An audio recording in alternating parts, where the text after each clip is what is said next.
The woman who stopped running. Eleanor Brooks stood in the doorway of the Crow Ranch house, a rifle in her hands and three terrified children behind her, watching armed strangers ride hard across the New Mexico dust.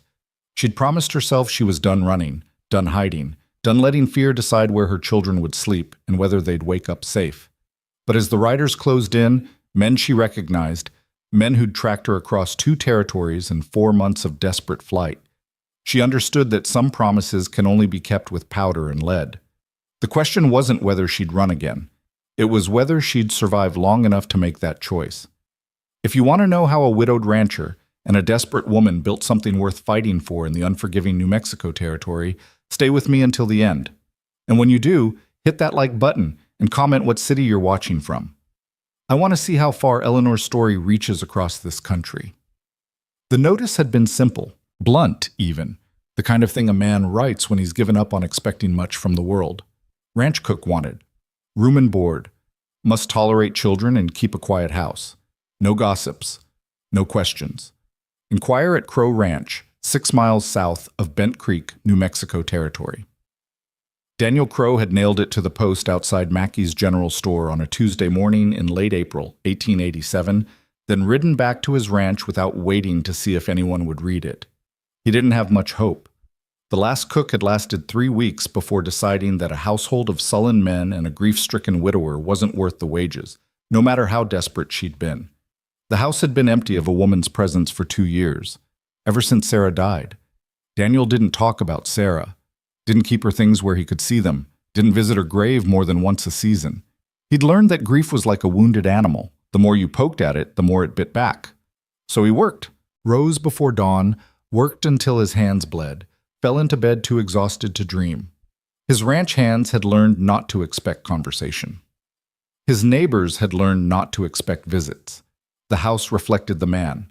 Functional, spare, clean enough to pass inspection, but devoid of anything that suggested comfort or care. The kitchen was the worst of it, a space that had once smelled of fresh bread and coffee, now smelled of dust and old smoke. Daniel cooked what he had to, ate without tasting, and tried not to remember what it had been like when someone had loved him enough to make a home. 3 days after he'd posted the notice, a wagon appeared at the end of his long dirt road. Daniel was in the barn, shoeing a mare that had thrown a shoe that morning. He heard the creak of wheels, the slow plod of a tired horse, and straightened to watch through the open barn door. The wagon was old but well-maintained, pulled by a single gray gelding that looked like it had seen better days but wasn't ready to quit yet. The driver was a woman in a faded blue dress and a plain bonnet that shadowed her face. She pulled the wagon to a stop in front of the house and sat there for a long moment, as if gathering courage. Then she climbed down with the careful movements of someone who'd learned to conserve energy, and 3 children emerged from the back of the wagon like ghosts. Daniel set down his tools and walked toward them, wiping his hands on his pants. The woman turned to face him as he approached. She was somewhere in her 30s, he guessed, though it was hard to tell. Her face had the kind of weariness that aged a person beyond their years, fine lines around her eyes, a tightness to her mouth that spoke of worry carried too long. But her eyes were clear and steady, and when she met his gaze, she didn't look away. "Mr. Crow?" Her voice was low and even, with an Eastern quality to it. Not refined exactly, but educated. "That's right. I'm here about the position, ranch cook." Daniel glanced at the children. 2 boys and a girl, ranging in age from maybe 6 to 12. The oldest boy stood slightly in front of his siblings, one hand resting protectively on the younger boy's shoulder.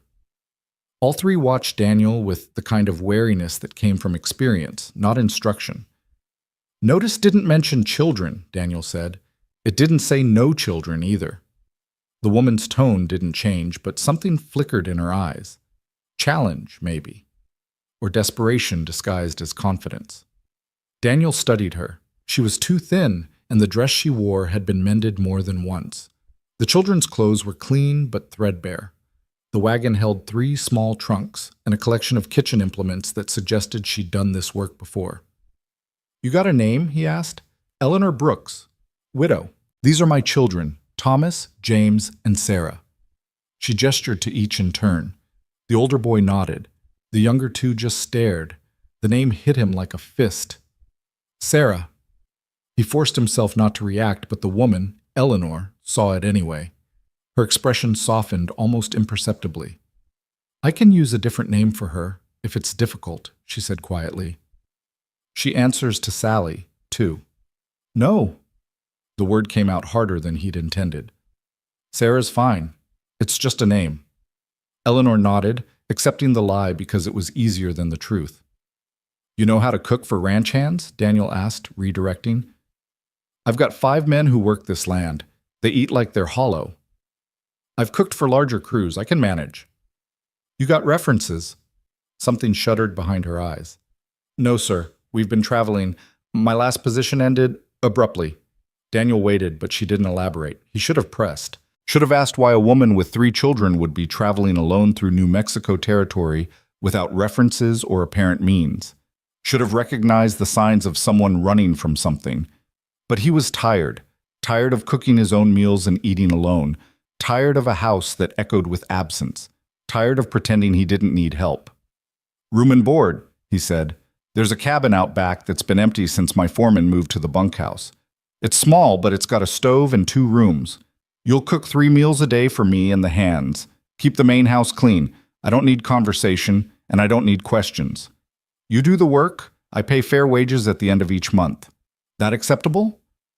Eleanor's shoulders dropped half an inch, and Daniel realized she'd been holding herself rigid with tension. "Yes, sir. That's more than acceptable." "Thomas can help with chores if he's willing. The younger 2 stay out of the barn and away from the horses unless I'm there to supervise. This is a working ranch, and it's dangerous if you don't know what you're doing." "Understood." Daniel gestured toward the small cabin visible beyond the main house. "Get yourself settled. There's firewood stacked on the north side, and the well's between the cabin and the house. Supper's at 6. I'll expect you in the kitchen by 5 to get things started." Eleanor nodded, then turned to gather her children. Thomas climbed back onto the wagon seat to drive it around to the cabin. The other 2 followed on foot. The little girl, Sarah, he reminded himself, glancing back once at the big house with something like longing. Daniel watched them go, then returned to the barn and his work. He told himself he'd made a practical decision. Nothing more. He told himself he wasn't hoping for anything. Eleanor Brooks knew how to make herself invisible. It was a skill she'd learned over the past 4 months, refined through necessity and fear. You kept your head down. Spoke when spoken to.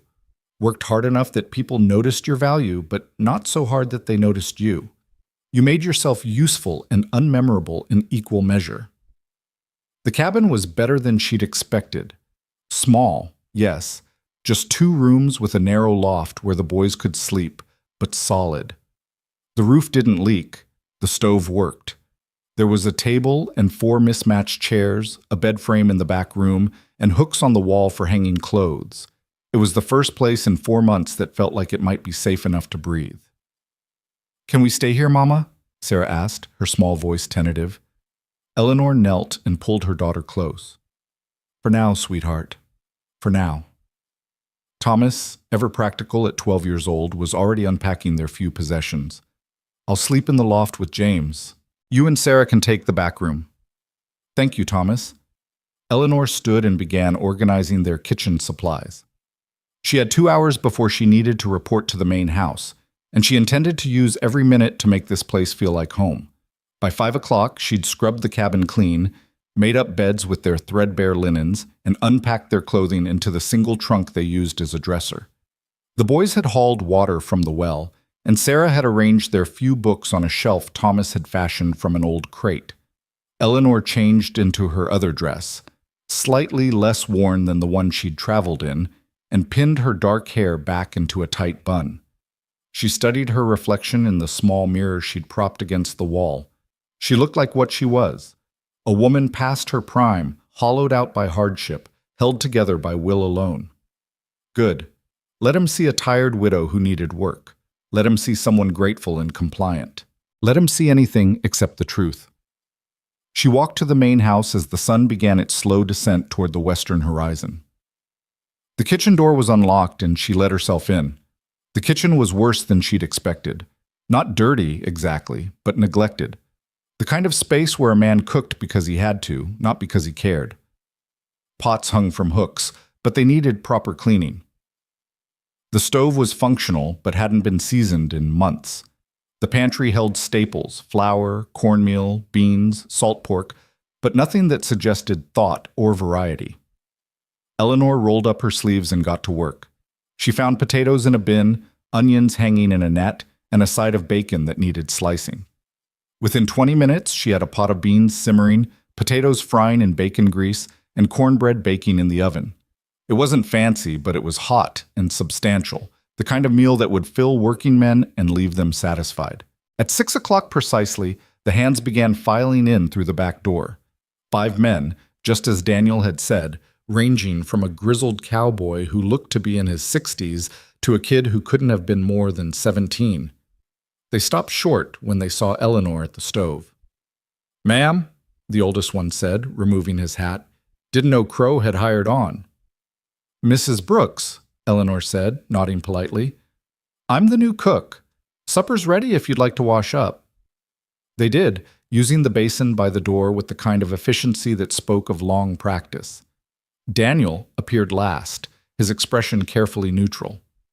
Eleanor served the meal in silence, placing heaping plates in front of each man. They ate without conversation at first, the kind of focused consumption that came from genuine hunger. But gradually she heard the shift, small sounds of appreciation, the scrape of forks slowing as they savored rather than simply consumed. "This is real good, ma'am," the young one finally ventured. "Thank you." The grizzled cowboy, introduced by the others as Hank, nodded his agreement. "Haven't had cooking like this since, well, in a good while." Eleanor saw Daniel's jaw tighten, but he said nothing. She cleaned as they ate, washing pots and wiping down surfaces with the methodical efficiency of someone who'd done this work 1,000 times. When the men finished, they brought their plates to her at the basin, murmuring thanks. Daniel was last. "That was acceptable," he said quietly. Eleanor almost smiled. Acceptable. High praise, apparently, from Daniel Crow. "I'll have breakfast ready at 5:30, she said, "unless you need it earlier." 5:30's fine." He paused, as if considering whether to say more, then simply nodded and left. Eleanor finished cleaning, banked the fire in the stove, and returned to the cabin. Thomas and James were already asleep in the loft, and Sarah was fighting to keep her eyes open. "Did it go well, Mama?" she whispered as Eleanor helped her into her nightgown. "It did, sweetheart. We're going to be all right here." "Do you promise?" Eleanor smoothed her daughter's hair and kissed her forehead. "I promise I'll do everything I can to keep us safe. Now sleep." She lay awake long after Sarah's breathing had evened out into sleep, listening to the night sounds of the ranch, horses shifting in the barn, the distant yip of coyotes, the creak of the cabin settling. She'd been running for 4 months. 4 months of looking over her shoulder, of changing their names, of taking work where she could find it and leaving before questions could be asked. 4 months of teaching her children to lie, to be quiet, to trust no one. She'd told herself she was protecting them, and she was. But she was also tired. Tired of fear. Tired of running. Tired of being alone. The Crow Ranch felt different. Remote enough to be safe, but stable enough to offer the illusion of permanence. And Daniel Crow, he was a man who kept to himself, who didn't ask questions, who seemed to understand the value of silence. Maybe, Eleanor thought, they could stay here. Maybe this could be the place where they finally stopped running. But 4 months of fear had taught her not to hope too hard. So she lay in the dark and told herself to be grateful for one safe night. Tomorrow would take care of itself. Daniel Crow woke at 4:30, same as always. His body knew the rhythm even before his mind caught up. Pull on clothes in the dark, splash water on his face from the basin, lace boots with fingers that moved by memory. The house was different. He noticed it the moment he stepped into the hallway. It smelled like coffee.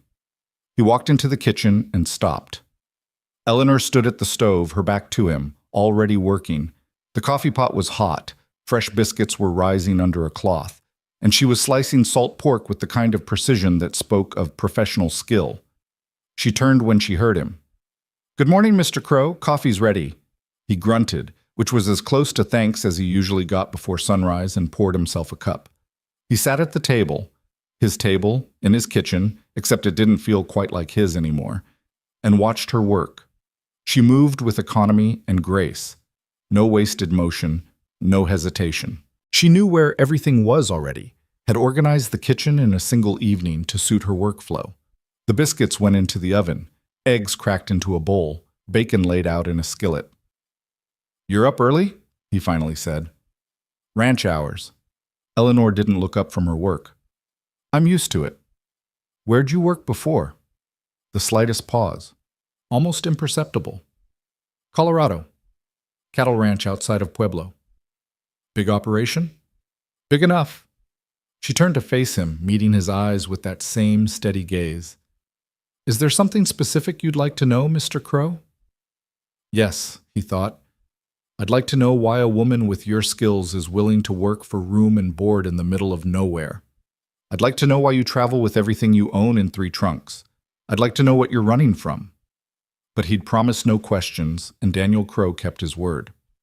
"Just making conversation," he said. "I understood the position didn't require conversation." Point taken. Daniel finished his coffee in silence and went out to begin the day's work. By the time he and the hands came in for breakfast at 6, the kitchen smelled like heaven. Biscuits, gravy, eggs, fried potatoes, bacon. Real food, cooked with care. The kind of breakfast that made hard work possible. The men ate with focused appreciation. Daniel found himself eating more than he had in months, his body responding to proper nutrition after too long on coffee and whatever he could throw together quickly.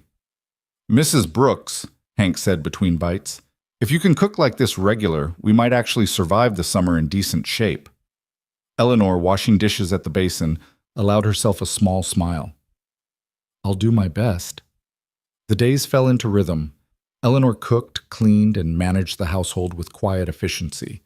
Her children kept to themselves, appearing only at mealtimes or when Thomas came to help with chores. The boy was a hard worker. Daniel noticed that immediately. 12 years old and already understood the value of honest labor. A week passed, then 2.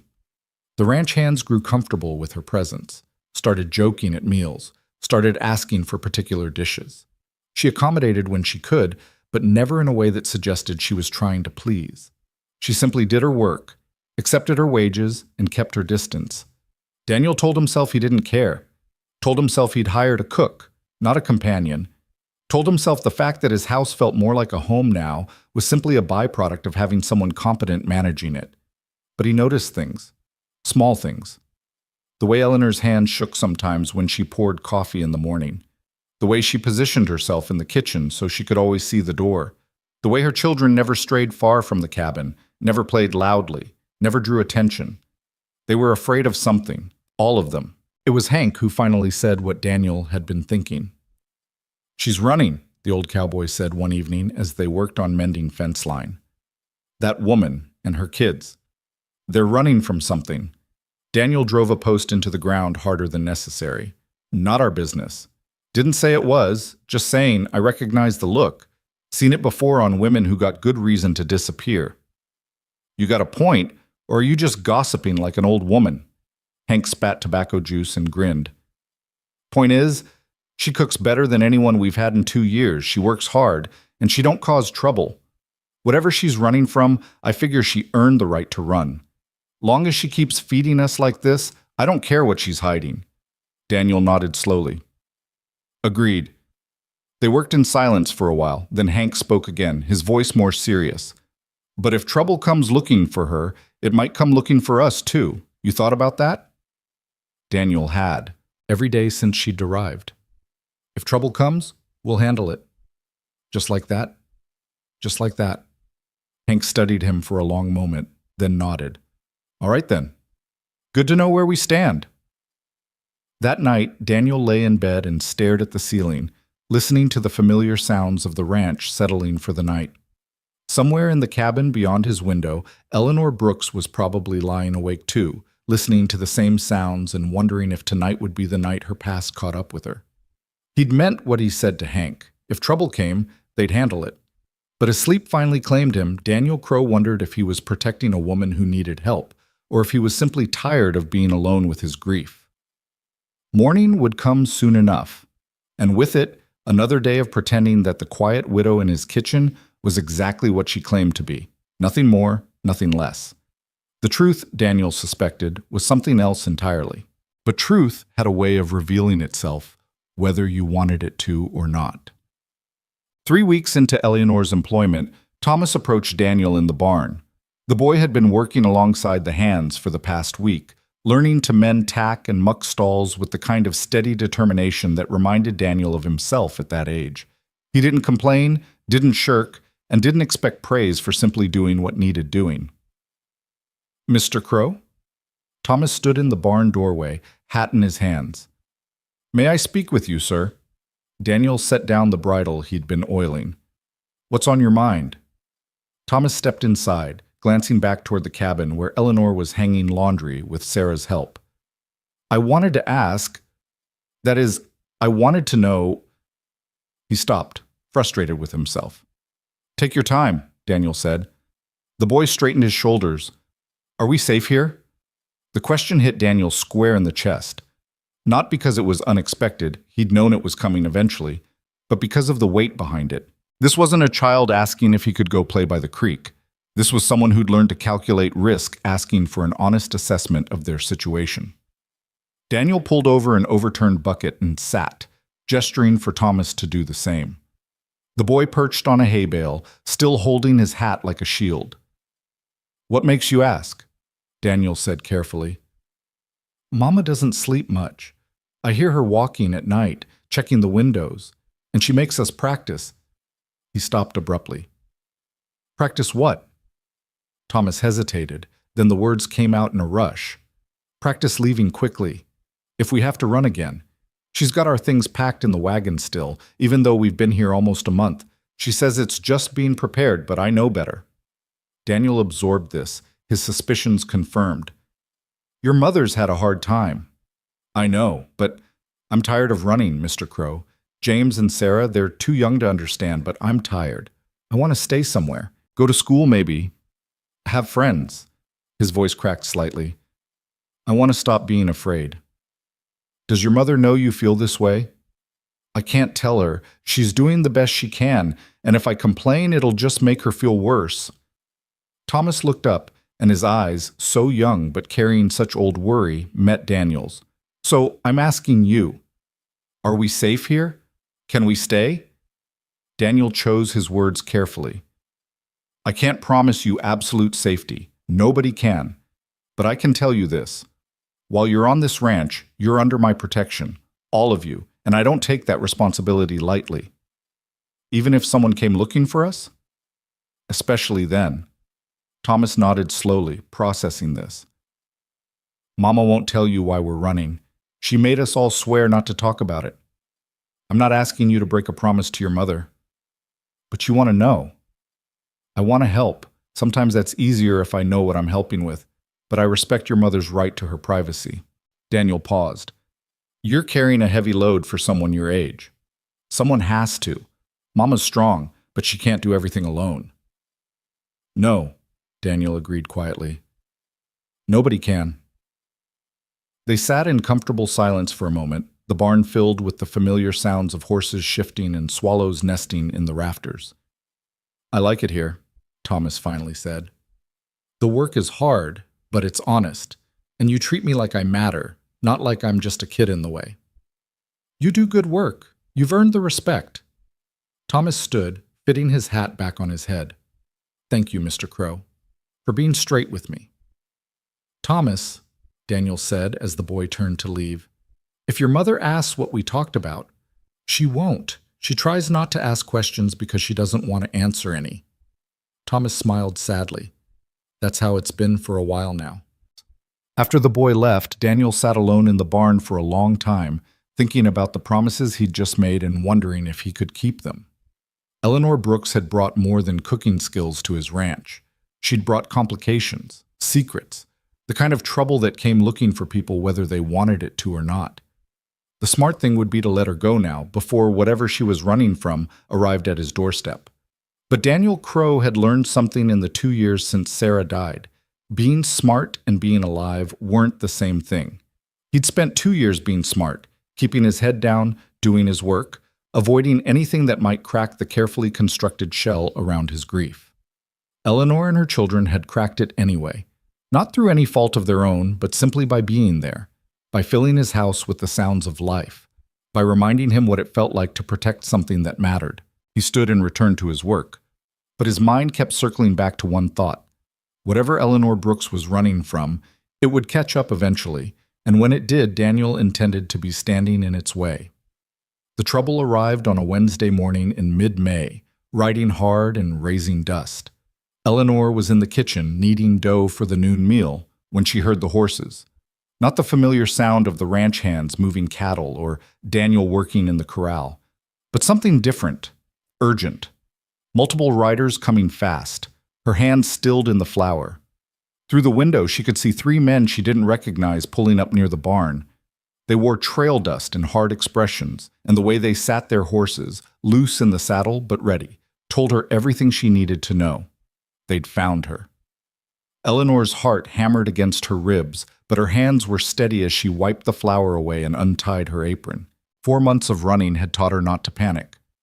Panic got you killed. Clear thinking and quick action kept you breathing. She moved to the kitchen door and stepped outside, positioning herself where she could see, but also where she could run if needed. The cabin was 40 yards away. If she could reach it, get the children, get to the wagon. Help you, gentlemen? Daniel's voice cut through her spiraling thoughts. He'd emerged from the barn, wiping grease from his hands with a rag, his posture casual but his eyes alert. The lead rider was a thick-shouldered man with a scar running from his temple to his jaw. He dismounted with the practiced ease of someone who'd spent more time in a saddle than out of it. Looking for a woman, widow, traveling with 3 kids, dark hair, probably calling herself something ordinary. Brooks, maybe. Or Smith? Or Jones? Eleanor's blood turned to ice. Daniel's expression didn't change. What's she wanted for? Arson, theft, conspiracy to defraud. The man's smile was ugly. She killed a man in Colorado, then ran before she could hang for it. That's a lie. The words were out before Eleanor could stop them. All eyes turned to her. The scarred man's smile widened. Well now, he said, taking a step toward her. Looks like our information was good after all. Daniel moved, putting himself between Eleanor and the riders with a casual shift that looked accidental, but absolutely wasn't. On whose authority are you making these accusations? Victor Hale's authority. He's got legal claim to Mrs. Brooks and compensation owed for damages she caused. We're authorized to bring her back to Colorado to face justice. Victor Hale. Eleanor's voice shook with rage rather than fear. Victor Hale is a liar and a criminal who's never faced justice in his life. The scarred man ignored her, addressing Daniel instead. You the owner here? Daniel Crow. This is my land. Then you've been harboring a fugitive, Mr. Crow. Might want to step aside before you find yourself facing charges, too. Daniel didn't move. I've been employing a cook. Far as I know, Mrs. Brooks hasn't broken any laws, and I don't see any badges on you 3, which means you've got no legal authority to do anything on my property except leave. We don't need badges. We've got Mr. Hale's writ and his money, and that's authority enough. Not in New Mexico territory, it isn't. Daniel's voice stayed level, but something had changed in his stance. Eleanor recognized it, the shift from conversation to confrontation. Now, I'm going to give you boys a choice. You can ride out of here peaceful, or you can stay and find out how we handle trespassers on the Crow Ranch. The scarred man's hand drifted toward his gun. You threatening us? Stating facts, my land, my rules, and my rule is simple. You leave now, or you leave bleeding. Hank appeared from the barn, rifle held casually but ready. 2 more ranch hands emerged from the bunkhouse, also armed. The young one, Billy, looked nervous, but his gun was steady. The odds had shifted. The scarred man calculated, his eyes moving from Daniel to the armed hands to Eleanor and back. Mr. Hale's not going to like this. Mr. Hale can file a proper complaint with the territorial marshal if he's got legitimate grievances. Until then, he can keep his hired guns off my property. For a long moment, nobody moved. Eleanor could hear her own heartbeat, could feel the weight of her children's safety pressing down on her chest. Thomas would be in the barn loft where she'd told him to stay during the day. James and Sarah were supposed to be at the cabin, but she could see Sarah's small face peeking around the corner of the house. If shooting started, her daughter was exposed. "Sarah, inside," Eleanor said quietly but firmly. The little girl disappeared immediately. The scarred man noticed the exchange and smiled again. "3 kids, just like we heard? That the youngest? Pretty little thing." Daniel's hand moved to his own gun. "You've got 10 seconds to get on your horses. Then I start shooting, and I don't miss." "You'd kill 3 men over a woman you barely know?" "I'd kill 3 trespassers threatening people under my protection. What you call it doesn't matter much to me." The math was simple, and the scarred man knew it. 3 against 4, and they were the ones caught in the open. He raised his hand slowly, showing empty palms. "We're leaving, for now. But this isn't finished, Crow. Mr. Hale doesn't forgive, and he doesn't forget. Neither do I." The men mounted up, the scarred one last. Before he turned his horse, he looked at Eleanor. "You can't hide forever, Mrs. Brooks, and when you run out of men stupid enough to protect you, Victor will be waiting." They rode out, taking their time about it, making sure everyone understood they were leaving by choice, not because they were afraid. Eleanor didn't breathe properly until they disappeared over the ridge. Daniel turned to her, his expression unreadable. "Inside. Now." She followed him into the kitchen, her legs shaking with delayed reaction. Daniel closed the door and leaned against it, studying her with those steady gray eyes. "So," he said quietly, "are you going to tell me the truth now, or do I have to wait until the next group shows up?" Eleanor sank into a chair, her hands gripping the table edge to keep them from trembling. "I didn't kill anyone. But the rest of it? The rest is complicated." "Then uncomplicate it." Daniel pulled out a chair and sat across from her. "Because those men will be back, probably with more friends, and I need to know what I'm protecting you from." Eleanor closed her eyes, gathering the threads of a story she'd tried so hard to bury. When she opened them again, Daniel was waiting with the patience of a man who knew some truths took time. "Victor Hale owned the Silver Dollar Saloon in Pueblo," she began, her voice low. "He also owned the building next to it, where I lived with my children. My husband died 3 years ago, consumption, and left us with nothing but debts. Victor offered me work in the saloon kitchen, said he'd forgive the debt if I worked it off. But he wanted more than kitchen work. He wanted me. In his bed, at his beck and call. When I refused, he started raising my rent, adding fees, claiming I owed for damages I never caused. Within 6 months, I was so deep in debt I'd never get free, and he made it clear, work off the debt his way or he'd have me arrested for theft and take my children to pay what I owed." Daniel's jaw tightened. "So you ran?" "I tried to first, legally, I mean. Went to the marshal, but Victor owns half the law in Pueblo. Then I went to a lawyer, but he said without proof of coercion, I'd signed the contracts and I was bound by them. Victor made sure everything looked legitimate on paper." "What changed?" Eleanor met his eyes. "He came to my room one night, drunk and angry because I'd refused him again. He tried to force himself on me. Thomas heard and came running with a kitchen knife. Victor backhanded him across the room, and Thomas hit his head on the stove. There was so much blood." Her voice broke. Daniel waited. Thomas was unconscious. Sarah was screaming. James was trying to pull Victor away from me. And I realized if I stayed, Victor would eventually get what he wanted. Either I'd break or he'd take it by force, and my children would watch their mother destroyed piece by piece. "So you fought back." I grabbed the lamp off the table and hit him with it. The oil spilled. The flame caught. Victor was on fire, screaming, trying to beat it out. I grabbed my children and ran. We took what we could carry and left everything else burning. Daniel absorbed this. Did Victor die? I don't know. We didn't stay to find out. I heard later that the building burned and Victor was claiming I'd tried to murder him and robbed him before I left. He put out word he wanted me brought back alive to face justice. Her laugh was bitter. His version of justice. The arson charge is real then, I suppose. Though it was his oil lamp and his violence that started the fire, I'm the one who'll hang for it if he catches me. And the theft? I took the money from the saloon till. $300. It was less than half what he'd stolen from me in fake fees and inflated rent. But legally, I suppose it counts as theft. Daniel stood and walked to the window, looking out at the land he'd built his life on. Eleanor watched him, waiting for the judgment she knew was coming, waiting for him to tell her to pack up and leave before she brought more trouble to his door. Instead, he turned back to her with an expression she couldn't quite read. "Victor Hale sounds like the kind of man who needs killing," Daniel said conversationally. Eleanor blinked. "What?" "If what you're telling me is true, and I believe it is, then Victor Hale is a predator who uses the law to legitimize his crimes. Men like that don't stop until someone stops them. I'm not asking you to kill him. I know, you're not asking for anything except a chance to work and keep your children safe. But now I've got the full picture, and I can make informed decisions about what happens next." "What does happen next?"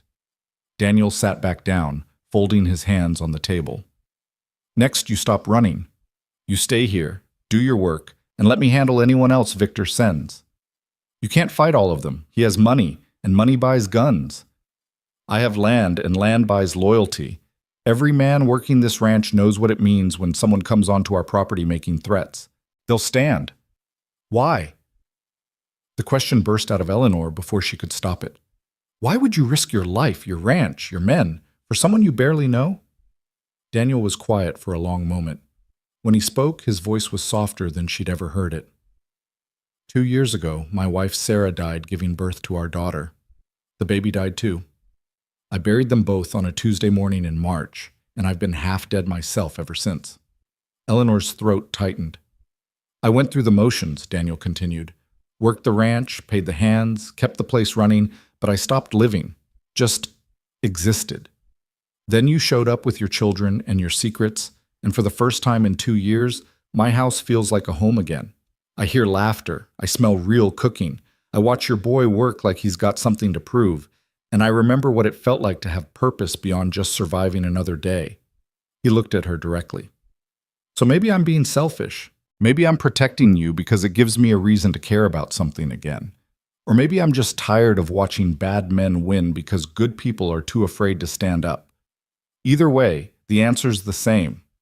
You stay. We face whatever comes, and Victor Hale can go to hell." Eleanor felt something crack open in her chest. A pressure she'd been carrying so long she'd forgotten it was there. For 4 months, she'd been alone. Completely, terrifyingly alone. Making every decision, carrying every burden. Protecting 3 children with nothing but determination and desperation. Now someone was offering to share the weight. "I don't know what to say," she whispered. "Say you'll stop packing that wagon. Say you'll let those kids settle in properly.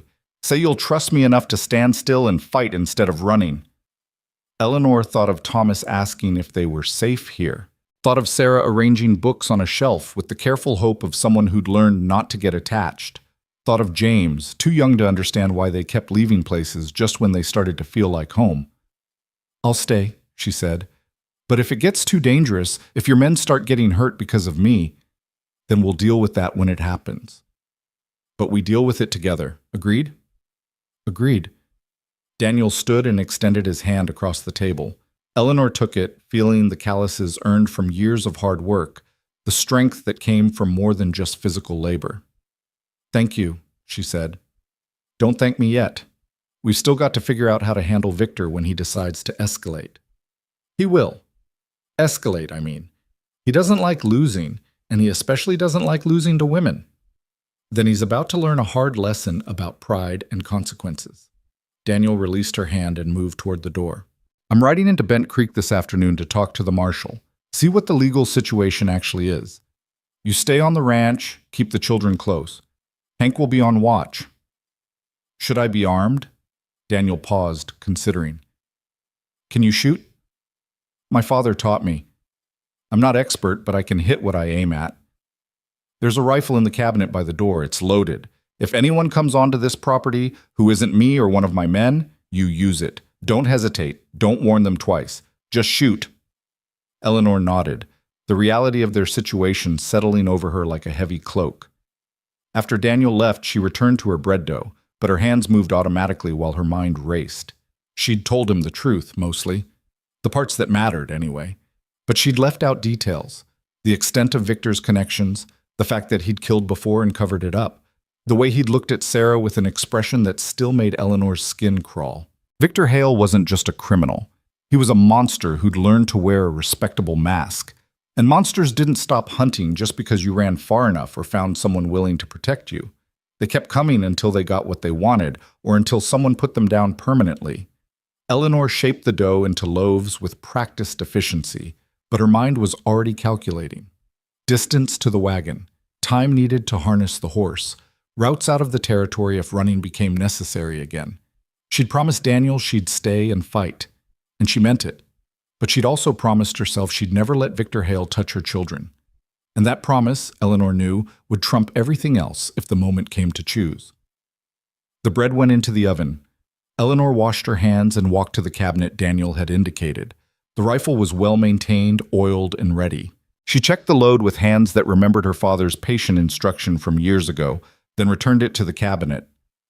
Through the window, she could see Thomas working in the corral with one of the hands, learning to rope a post. Sarah and James were outside the cabin, Sarah reading aloud while James built something with sticks and twine. Normal children doing normal things. Except they weren't normal children anymore. They were children who knew how to pack a wagon in 5 minutes, who knew to be silent when strangers appeared, who knew that sometimes you had to run in the middle of the night and leave everything behind. Eleanor had done that to them. Not intentionally, not cruelly, but the result was the same. She'd turned her children into fugitives because she'd refused to let a monster have her. Now Daniel Crow was offering them something different, a chance to stand still, to put down roots, to stop being afraid every time horses approached. But that chance came with a price, and Eleanor knew who would pay it if things went wrong. She pressed her forehead against the cool glass of the window and allowed herself exactly 60 seconds of fear. 60 seconds to imagine all the ways this could end badly. 60 seconds to feel the full weight of her choices. Then she straightened, wiped her eyes, and went back to work. Fear was a luxury she couldn't afford. Not anymore. Daniel returned from town just before supper, his expression grim. Eleanor was setting the table when he came in, and the ranch hands immediately sensed something had shifted. They ate quickly and quietly, then cleared out without their usual lingering conversation. When they were alone, Daniel poured himself coffee and sat heavily. "The marshal knows Victor Hale," he said without preamble. "Says he's got connections all the way to Denver, political friends, money in the right pockets. If he wants you brought back to Colorado, he's got the resources to make it happen legally." Eleanor's stomach dropped. "So I can't stay." "I didn't say that. I said if he goes the legal route, he's got the power to make it stick. But legal takes time. Warrants, extradition papers, territorial jurisdiction disputes. Could be months before anything official happens." Daniel met her eyes. "The problem is, Victor doesn't strike me as the patient type." "He's not. So he'll send more men, more guns. Eventually, he'll come himself. And when he does," Daniel's smile was cold, "when he does, we'll be ready. I've talked to the hands. They're all staying. Hank's sending word to a few friends who might be interested in hiring on for premium wages, given the circumstances. By the end of the week, we'll have 10 armed men on this property who understand exactly what they're protecting. That will cost you a fortune. I've got money saved, and my ranch, my choice how I spend it." Eleanor started to protest, but Daniel held up a hand. "Before you argue, understand something. This stopped being just about you the moment those men rode onto my land and made threats. Victor Hale just told me I don't have the right to decide who works my ranch or who I protect. That makes it personal. I don't tolerate that kind of disrespect, and I sure as hell don't back down from it. You're talking about a range war over a cook. I'm talking about principles, about standing up when it matters, about not letting rich men with dirty money dictate how decent people live their lives." Daniel leaned forward. "My whole life, I've watched men like Victor Hale take what they want and call it legal. Use the system to legitimize theft and violence and exploitation. I've watched them win because people like me, people who could stand up, decided it wasn't our fight. And now it is your fight? Now I've decided that if I'm going to live, I might as well live for something that matters. You and your children matter. The principle of protecting people who can't protect themselves matters. And making sure Victor Hale learns that money can't buy everything. That matters too. Eleanor sat down across from him, studying his face. She saw determination there, and anger, but also something else. Something that looked like purpose. Like a man who'd been sleepwalking for 2 years and had finally woken up. You know this might get you killed, she said quietly. Yeah. And you're willing to take that risk. I've been dead for 2 years already, just kept breathing out of habit. He gestured vaguely. This feels like living again. Even if it's dangerous, even if it ends badly, at least it's something real. Eleanor felt tears prick her eyes, but blinked them back. You're either the bravest man I've ever met or the craziest. Probably both. Daniel's expression softened slightly. But for what it's worth, I think you're pretty brave yourself. Most people would have given up or given in. You kept fighting, kept your children safe, kept going when everything pointed to quitting. That takes strength. Or stubbornness. Same thing, mostly. They sat in comfortable silence, the weight of shared purpose settling between them. Outside, the sun was setting, painting the New Mexico sky in shades of orange and gold. Inside, the kitchen smelled of coffee and bread and the beginnings of something that might have been hope. I should check on the children, Eleanor finally said. Get them to bed. Eleanor, Daniel's voice stopped her at the door. When this is over, when we've dealt with Victor and you're safe, I want you to know you've got a place here. Permanent, if you want it. Not just as a cook, as part of this ranch. Your children, too. Thomas has a future here if he wants it. They all do. Eleanor's throat tightened. You're offering me a home. I'm offering you a choice. To stay not because you're running from something, but because you're choosing something worth running toward. She nodded, not trusting her voice, and slipped out into the evening air. The cabin glowed with lamplight when she entered. Thomas looked up from the book he'd been reading to his siblings, his expression questioning. Are we leaving? He asked quietly. Eleanor sat down and pulled all 3 children close. No, sweetheart, we're not leaving. We're staying. We're going to fight. Fight how? Sarah's voice was small and frightened. By standing still. By letting good people help us. By trusting that sometimes the right thing to do is stop running and face what's chasing you. What if we lose? James asked. Eleanor kissed the top of his head. Then we lose knowing we tried. But I don't think we're going to lose. I think Mr. Crow is the kind of man who doesn't know how to quit. And I think maybe we've been running long enough. Maybe it's time to see what happens when we stand our ground. Thomas met her eyes over his siblings' heads. In his gaze, she saw relief and fear in equal measure, but also something else, something that looked like the beginnings of trust. I'm tired of being afraid, Mama, he whispered. Me too, baby. Me too. That night, for the first time in 4 months, Eleanor unpacked the wagon completely. She hung their clothes properly, arranged their few possessions with care, made the cabin feel less like a temporary shelter and more like a home. And when she finally lay down to sleep, she didn't position herself near the window to watch for approaching riders. Instead, she closed her eyes and allowed herself to imagine a future that extended beyond the next town, the next job, the next desperate escape. Outside, Hank kept watch from the barn loft, his rifle across his knees and his eyes on the horizon. The ranch settled into the quiet rhythms of night, unaware that 2 days later, everything would change. Victor Hale arrived at noon on Saturday, and he didn't come quietly. Eleanor heard them first, the thunder of hooves that made her freeze mid-motion, a plate suspended in her soapy hands. Through the kitchen window, she counted 8 riders cresting the ridge, moving in formation like a military unit. They weren't trying to hide. They weren't trying to negotiate. They were coming to take what they believed belonged to them. Daniel! Her voice carried across the yard, sharp with warning. He was already moving, emerging from the barn with Hank and 2 other hands. The rest appeared from various positions around the ranch. Daniel had stationed them strategically after his trip to town, anticipating exactly this scenario. 10 men total now, thanks to the reinforcements Hank had recruited. They spread out with practiced efficiency, creating a defensive perimeter around the main house and cabin.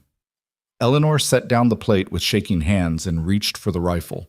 Behind her, she heard Thomas shepherding his siblings into the back bedroom, their footsteps quick but controlled.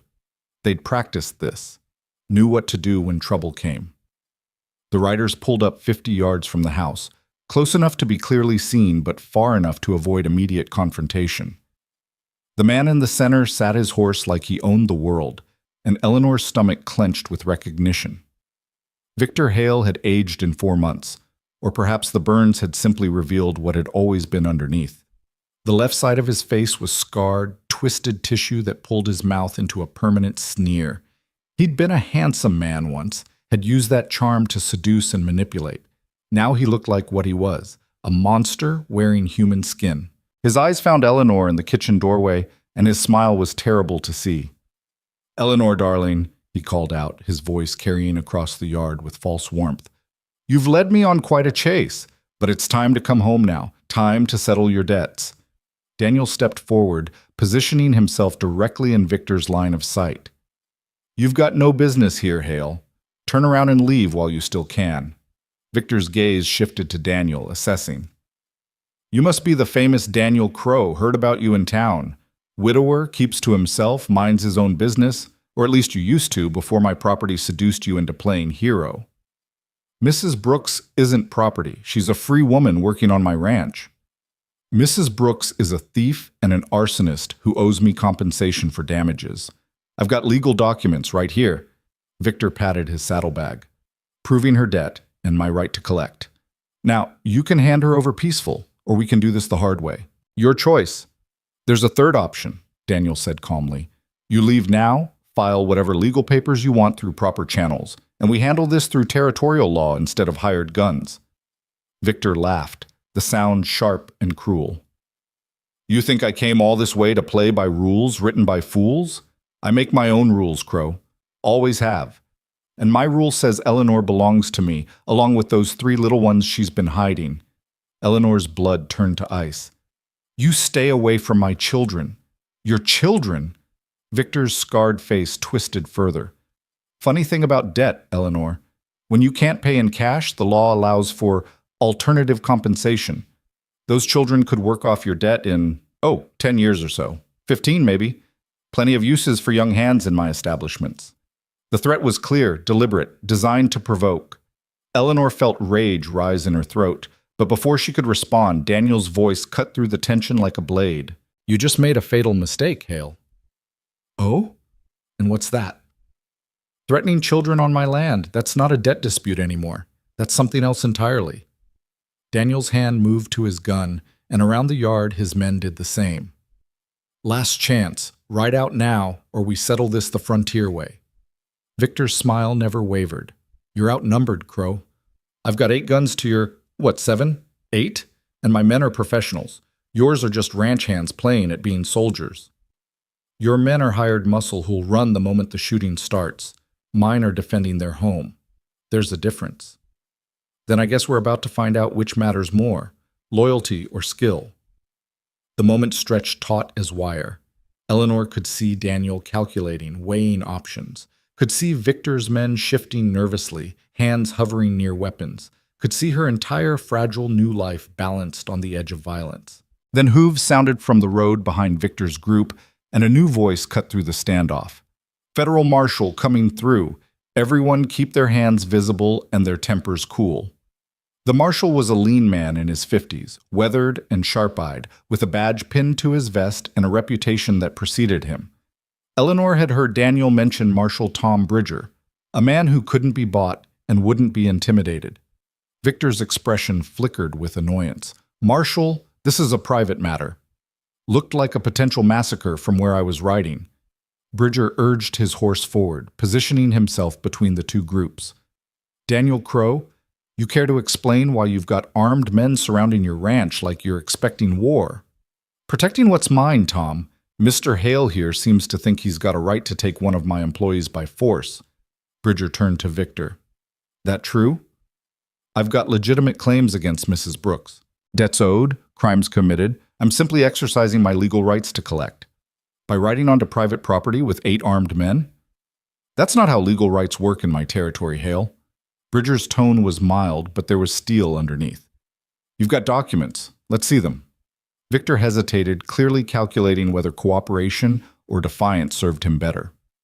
Finally, he reached into his saddlebag and withdrew a leather folder, passing it to the marshal. Bridger read slowly, his expression unchanging. Eleanor watched, her heart hammering. She knew what those papers would say. Victor was meticulous about making his crimes look legal. Every debt inflated, every charge documented, everything designed to paint her as the villain. These papers say Mrs. Brooks owes you substantial money for rent, damages, and theft, Bridger finally said. They say she committed arson resulting in destruction of property.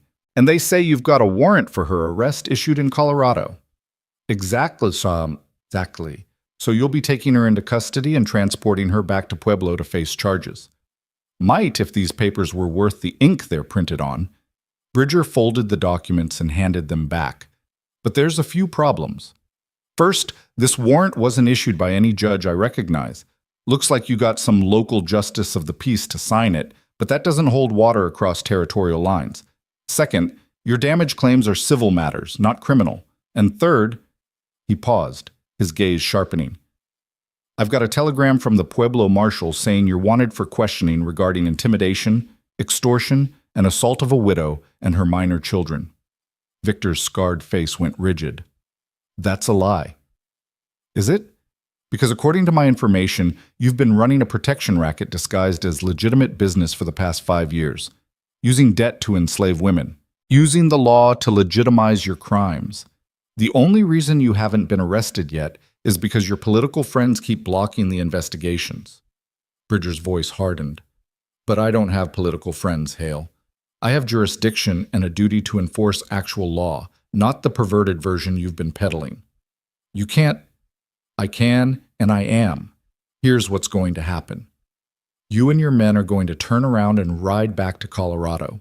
If you've got legitimate claims against Mrs. Brooks, you file them through proper legal channels. Get a real warrant issued by a real judge with real evidence. Until then, she's under the protection of territorial law, and that means she stays right here unless and until a court says otherwise. Victor's hands tightened on his reins, knuckles white with rage. You're making a serious mistake, Marshal. The mistake was yours, coming onto Crow land with threats and guns. Now you've got a choice. Leave peaceful, or I arrest all 8 of you for trespassing, intimidation, and attempted kidnapping. What's it gonna be? For a long moment, Victor didn't move. His eyes found Eleanor again, and the hatred in them was palpable. This isn't over. It is for today, Bridger said flatly. Move out. Slowly, reluctantly, Victor wheeled his horse around. His men followed, but the scarred leader paused at the ridge to look back one final time. I'll see you hang, Eleanor, he called out. You and everyone who helped you. That's a promise. Then they were gone, dust rising in their wake. The silence that followed felt fragile, like glass under pressure. Eleanor realized she was still gripping the rifle hard enough to make her hands ache. She forced herself to set it down, to breathe, to process what had just happened. Daniel crossed the yard to shake Bridger's hand. Appreciate the timing, Tom. Wasn't timing. I've been tracking Hale since he crossed into New Mexico. Man like that leaves a trail of complaints wherever he goes. Bridger dismounted and accepted the cup of coffee Eleanor brought out with trembling hands. Mrs. Brooks, you're in a difficult position. I know, Marshal. Hale's not going to give up. He's the type who takes refusal as a personal insult. He'll keep coming until either he gets what he wants or someone stops him permanently. What are my options? Bridger sipped his coffee, considering. Legally? Not many. You did commit arson, even if it was self-defense. You did take money that wasn't technically yours, even if you were owed more. A good lawyer might get the charges reduced or dismissed, but that costs money you probably don't have and time Hale won't give you. So I keep running. Or you stand and fight. Make Hale come at you legally instead of with guns. Force him into a courtroom where his money and connections matter less. It won't be easy, and it won't be quick, but it's better than running for the rest of your life. Daniel spoke up. She's got support here, legal and otherwise. Whatever she needs to fight this proper. Bridger studied them both, his weathered face thoughtful. You two understand what you're getting into? Hale's connected, rich, mean. He'll use every dirty trick in the book, and he'll invent new ones. This could drag on for months, maybe years. Then it drags on, Daniel said simply. But it happens here, on my land, where Eleanor's got people standing with her. The marshal nodded slowly. All right then. I'll make some inquiries, see if I can find evidence of Hale's other crimes. If I can build a case against him, real charges, real evidence, then your situation becomes leverage instead of liability. Meanwhile, you keep your heads down and your guards up. Hale's not done, and next time he comes, it might not be with hired guns. Might be with lawyers or trumped-up charges or worse. We'll be ready, Eleanor said, surprised by the steadiness in her own voice. After Bridger left, promising to return within the week with updates, the ranch slowly exhaled. The hands dispersed to their regular duties, though Eleanor noticed they kept their weapons closer than usual. Daniel walked her back to the cabin, his presence solid and reassuring beside her. You all right? He asked quietly. I saw his face. The burns. Eleanor's voice was barely above a whisper. I did that to him. He did that to himself when he tried to assault you. Don't carry guilt for defending yourself and your children. But now he'll never stop. You saw his eyes. He's going to destroy me or die trying. Daniel stopped walking and turned to face her. Then we make sure he's the one who dies. Eleanor's head snapped up. What? I'm not talking about murder. I'm talking about destroying him the way he's tried to destroy you, legally, publicly, permanently. Bridger's right. If we can expose Hale's crimes, build a case against him, we flip the script. Instead of you being the fugitive, he's the criminal. Instead of running from the law, you're helping it catch a predator. That's a nice idea, but Victor's spent years covering his tracks. He's got witnesses bought, records altered, officials in his pocket. In Colorado, maybe, but not here, and not everywhere. There've got to be other women like you, women he's exploited, threatened, abused. If we can find them, convince them to testify, they won't. They're too afraid. I was too afraid, until I had no choice left. Daniel's expression softened. Then we give them the same thing I'm giving you. Protection. Support. A place to stand that's safe enough to tell the truth. It's a long shot, Eleanor, but it's better than waiting for Hale to come back with something worse. Eleanor thought of Victor's scarred face, his promised revenge, the way he'd threatened her children. Thought of spending the rest of her life looking over her shoulder, teaching her children to live in fear, never knowing when the next attack would come. Daniel was right. Running hadn't worked. Hiding hadn't worked. Maybe it was time to try something different. How do we start? She asked. We start by getting you proper legal representation. Then we start building a case, gathering evidence, finding witnesses. It'll take time and money and more courage than either of us probably has, but it's better than the alternative. Exactly. That evening, after the children were asleep and the ranch had settled into uneasy quiet, Eleanor sat at the small table in her cabin and wrote letters. To the marshal in Pueblo, offering to testify against Victor if charges were filed. To the lawyer Daniel had recommended in Santa Fe, requesting consultation. To two women she'd known in Colorado, women who'd worked for Victor and suffered under his control, asking if they'd be willing to speak up if promises of protection could be guaranteed. She didn't know if the letters would do any good, didn't know if anyone would respond, or if the law would care about the suffering of women whose society had already dismissed as disposable. But she wrote them anyway, because the alternative was surrender, and Eleanor Brooks had already decided she was done surrendering. 3 days later, a young ranch hand rode in from town with a telegram. Daniel read it, his expression darkening, then brought it to Eleanor in the kitchen. The message was brief. Fire at Bent Creek Hotel. 2 dead. Marshal Bridger investigating. Hale seen in area. Stay alert. Eleanor's hands began to shake. He's sending a message. Yes.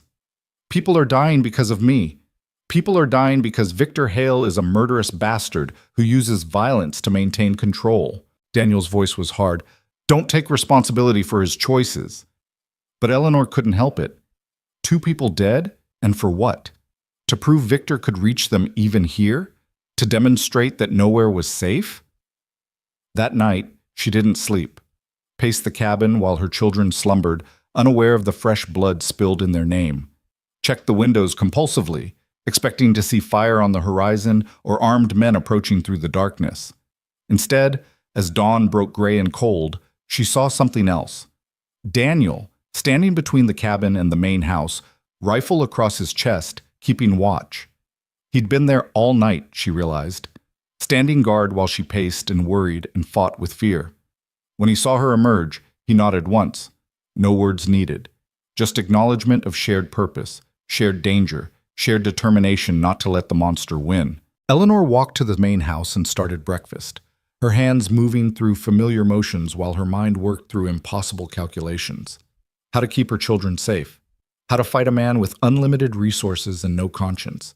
How to survive when every move seemed to trigger fresh violence. The hands filed in at 6, grim-faced but resolute. They'd all heard about the fire. All understood the implications, but not one of them suggested leaving or abandoning the fight. "We stand with you, Mrs. Brooks," Hank said quietly as she poured his coffee. "All of us. Whatever comes." "Why?" The question escaped before she could stop it. "Why risk your lives for someone you barely know?" The old cowboy smiled, weathered face creasing. "Because some things are worth fighting for. Because we've all seen men like Hale take and take and take, and we're tired of watching it happen. And because," he glanced at Daniel, "because the boss believes in you, and we believe in him. That's reason enough." After breakfast, Daniel called them all together in the barn. 10 men, counting himself. Not a large force, but dedicated, loyal, ready. "Here's the situation," Daniel began, his voice carrying in the quiet space. "Victor Hale is escalating. The fire in town was a warning. Next time, he'll come directly at us. We need to be prepared for anything. Arson, ambush, legal maneuvering, false charges. He's got resources we don't have, but we've got something he doesn't. We've got righteousness on our side, and we've got each other." "What's the plan, boss?" asked Billy, the youngest hand. "We fortify. 2 men on watch at all times, rotating shifts. We keep weapons close and eyes open. No one goes into town alone. Mrs. Brooks and her children stay on ranch property unless I'm personally escorting them. We document everything, every threat, every incident, every piece of evidence that Hale's the aggressor here. And we wait for Marshal Bridger to build his case while making damn sure we're still alive when it's time to testify. And if Hale attacks before the law catches up?" This from Miguel, a quiet Mexican hand who'd worked the ranch for 3 years. Daniel's expression hardened. "Then we defend what's ours with everything we've got. I'm not asking any of you to die for this. If it gets too hot, you're free to ride out with full pay and no hard feelings. But if you stay, I need to know you're in this completely." Silence fell.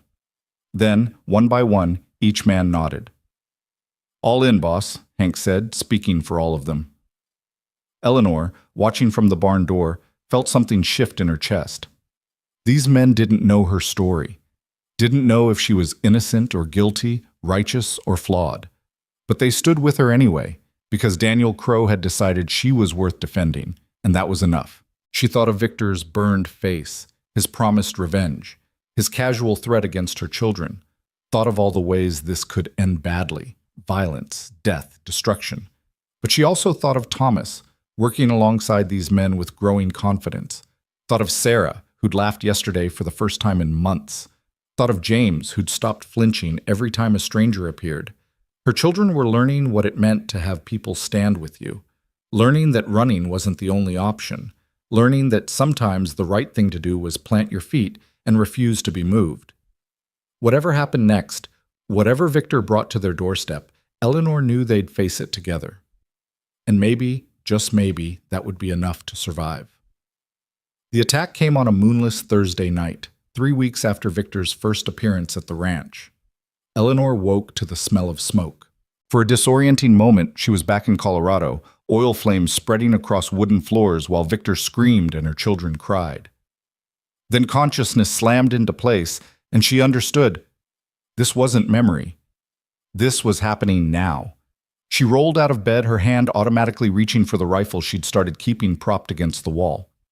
Through the cabin window, she could see orange light flickering near the barn. Not the barn itself, the hay shed beside it, flames already climbing the dry wood with hungry eagerness. "Thomas, get your brother and sister, now!" Her voice was sharp but controlled, cutting through the children's confused stirring. Just like we practiced. Thomas was 12 years old and had become an expert at moving fast in the dark. Within seconds, he had James by one hand and Sarah by the other, both younger children still stumbling with sleep but obedient through long training. "Out the back, toward the main house," Eleanor commanded. "Stay low and run." She followed them out, rifle ready, scanning the darkness for movement. The ranch was erupting into chaos, men shouting, running toward the fire with buckets, more flames suddenly springing to life near the bunkhouse.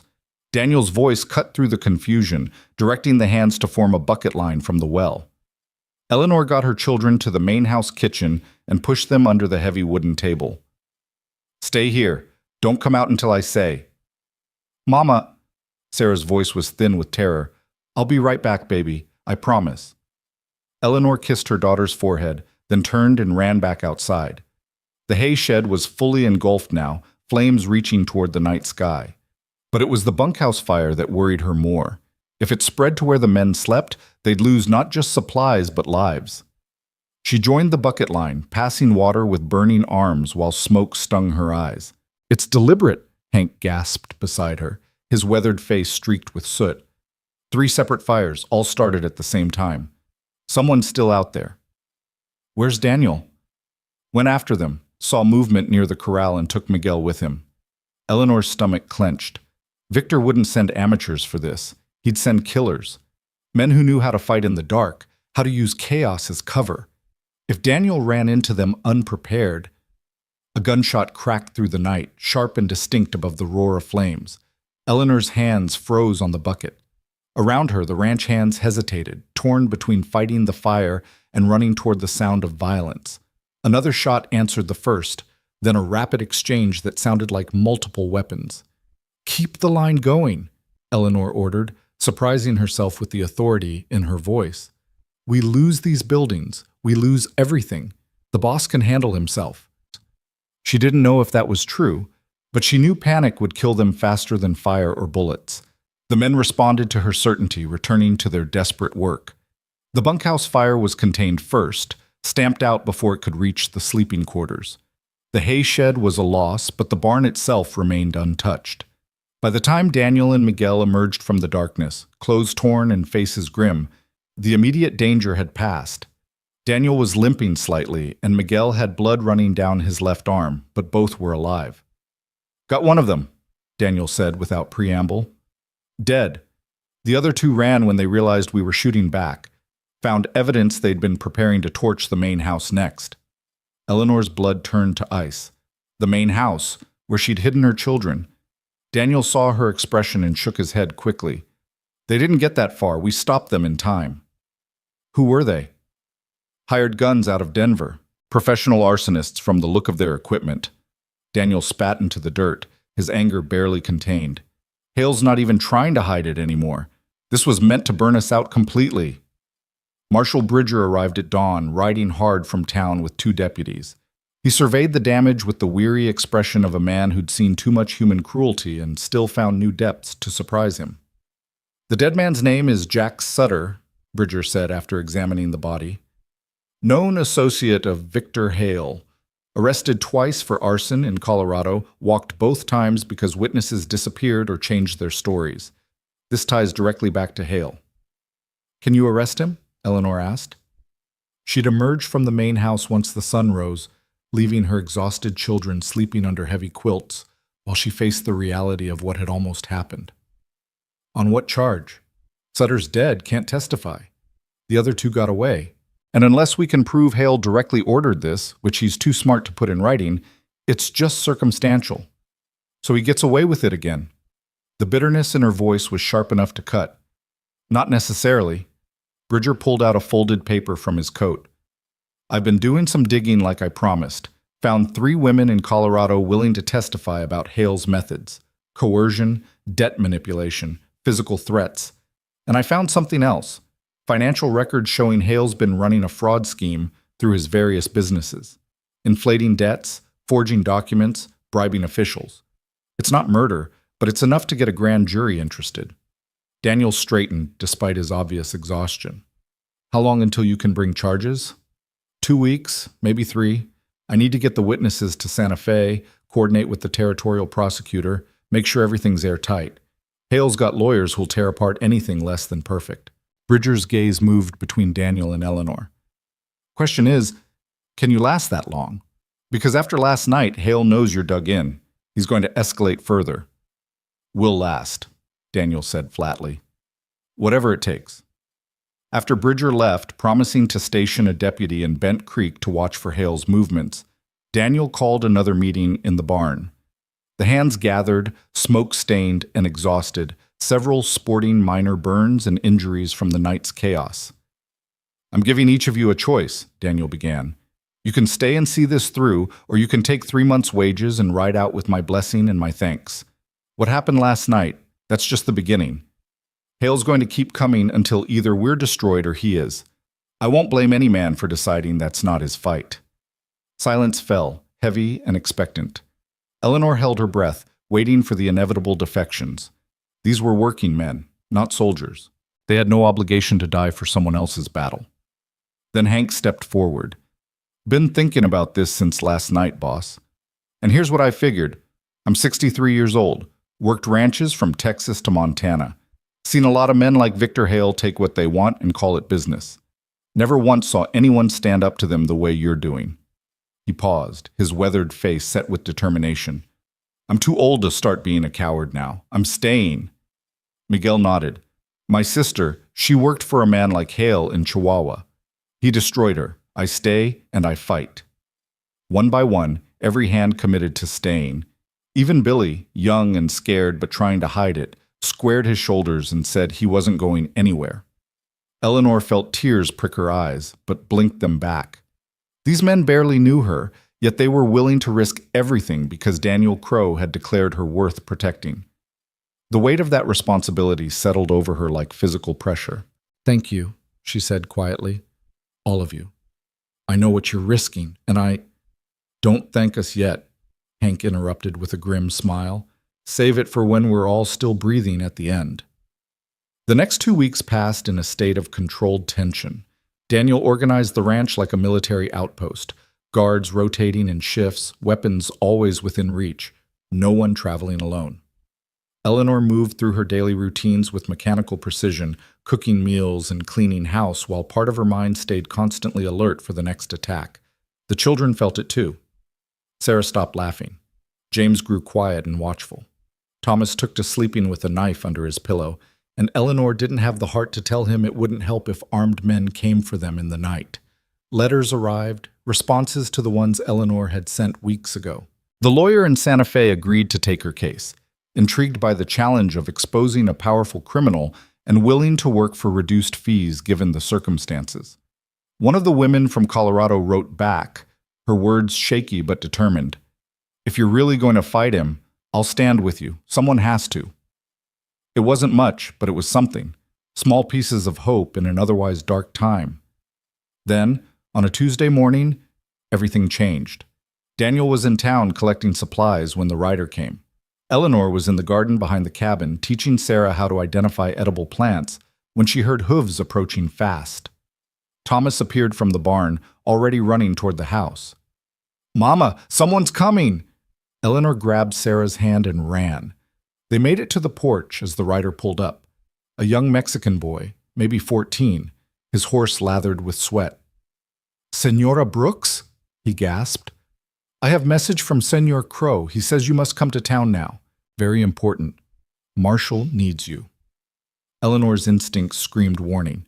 Why didn't Daniel come himself? He is with the marshal. They have Victor Hale arrested. They need you to identify him, make statement for charges. It was exactly what they'd been waiting for. The moment when all their patience and suffering might finally pay off. But something felt wrong. The timing too convenient, the messenger too young and unknown. Who sent you? Eleanor asked carefully. Senor Crow. I work at the stable in town. He gave me $2 to ride fast and bring you. Hank had appeared from the barn, rifle in hand. "Don't like this, Mrs. Brooks. Could be a trap." "Or it could be real," Eleanor countered. "If they really have Victor in custody, I need to be there to make sure the charges stick. Then we all go. Safety in numbers." But Eleanor shook her head. "If it is a trap, I won't lead everyone into it. And if it's real, I can't leave the ranch completely undefended." She thought quickly, weighing risks against potential rewards. "Hank, you come with me. Miguel, you're in charge here. No one leaves. No one comes onto the property without challenge. Thomas, I'm coming too," her son said, his jaw set with determination that reminded her painfully of his father. "Thomas, no. If they have Victor, I want to see him in chains. I want him to know he didn't win." The boy's voice cracked. "Please, Mama, I need this." Eleanor looked at her son, 12 years old and carrying burdens no child should bear, and understood. He needed to see the monster defeated, needed proof that standing and fighting had been worth it. "All right," she said quietly, "but you stay close to me. No matter what happens, you don't leave my side." They rode out within 15 minutes, Eleanor and Thomas in the wagon with Hank riding alongside, his rifle across his saddle. The journey to Bent Creek took an hour, and with every passing minute, Eleanor's sense of wrongness grew stronger. The town appeared quiet when they arrived. Too quiet. The streets were nearly empty despite the midday hour, and the few people visible hurried about their business without meeting Eleanor's eyes. "Where's the marshal's office?" Eleanor asked the young messenger. "This way, senora, follow me." He led them down the main street toward a building at the far end. Hank's hand moved to his rifle, and Eleanor felt her own fingers tighten on the reins. The marshal's office should have been in the center of town, not isolated at the edge. "Hold up," Hank said suddenly. "That's not the marshal's office. That's the old land office. Been closed for months." The boy's expression flickered, just for a moment, but long enough to confirm Eleanor's worst fears. "Run!" she screamed, yanking the reins to turn the wagon. Gunfire erupted from the buildings on either side. Hank's horse went down with a scream, the old cowboy rolling clear but his rifle falling into the dirt. Eleanor slapped the reins hard, urging their horse into a panicked gallop, while Thomas clung to the seat beside her. More shots. Something whistled past Eleanor's ear. Behind them, she could hear Hank returning fire, his pistol cracking sharp reports. The wagon careened around a corner, nearly overturning, and Eleanor fought to keep it upright while steering with one hand and reaching for the rifle beside her with the other. "There's the real marshal's office!" Thomas pointed ahead to a building with Bridger's horse tied outside. Eleanor aimed the wagon directly at it, praying the marshal was actually inside and not part of whatever trap Victor had laid. They pulled up hard, the wagon skidding in the dirt, and Eleanor grabbed Thomas and practically threw him toward the office door. "Marshal Bridger!" she screamed. "Ambush!" The door burst open and Bridger appeared, gun already drawn, his deputies behind him. He took in the situation instantly. The wagon, the distant gunfire, Eleanor's terrified expression. "Inside, both of you. Now!" He pushed them through the door while his deputies took positions at the windows. "What happened?" Eleanor explained in gasping bursts while Thomas clung to her side, his face white with shock. Bridger's expression grew darker with every word. "Hale's not here," he said grimly. "Never was. This was a setup to draw you out where he could take you without assaulting the ranch directly. Hank's still out there. He's alone." "Sam, go get Hank if he's still breathing," Bridger ordered one deputy. "Take the back way and come around from the alley. You see anyone who's not Hank, you shoot first and question later." He turned back to Eleanor. "How many attackers?" "I don't know, 4, 5? They were in the buildings on—" Gunfire erupted again, closer now. Through the window, Eleanor could see men advancing down the street, not even bothering to hide anymore. 6 of them, moving with the confidence of professionals who knew their targets were trapped. "That's more than just hired guns," Bridger muttered. "That's a small army." "Victor's not subtle when he's angry," Eleanor said, surprised her voice worked at all. The marshal checked his ammunition, his face set in grim lines. "We've got maybe 20 rounds between us. They'll have more. And they're not worried about the law because Hale's probably paying off half the territory by now. So what do? We hold them off until reinforcements arrive. I sent a runner to the ranch soon as I heard gunfire. If Daniel gets here fast enough—" "The ranch," Eleanor breathed, horror flooding through her. "Thomas came with me. If this was to draw us away—" She didn't finish the sentence, didn't need to. Bridger's expression told her he'd reached the same terrible conclusion. While Eleanor and the strongest defenders were in town, the ranch stood vulnerable. Sarah and James were there with only a skeleton crew for protection. If Victor had planned this carefully, and he always planned carefully, then the ambush in town was only half the strategy. The other half was happening right now, miles away, to her two youngest children. Eleanor felt her knees buckle. Thomas caught her, his young arms surprisingly strong, his voice fierce in her ear. "They're safe, Mama. Miguel and the others won't let anything happen to them." But Miguel and the others were outnumbered and outgunned if Victor had sent his full force against the ranch. And Eleanor had walked right into the trap, had brought her oldest son with her, had left her babies defended by good men who might not be enough. "I have to get back there," she said, pulling away from Thomas and reaching for the door. Bridger blocked her path. "You go out there now, you die. And dead mothers don't protect anyone. My children are with trained men who know how to defend a position. You trained them yourself, you said. They know to hide, stay quiet, wait for help. Trust that." His voice softened slightly. "But we need to end this here first. If we can capture even one of Hale's men, get him to testify, we might have enough to put Hale away permanently. And that's the only way your children will ever truly be safe."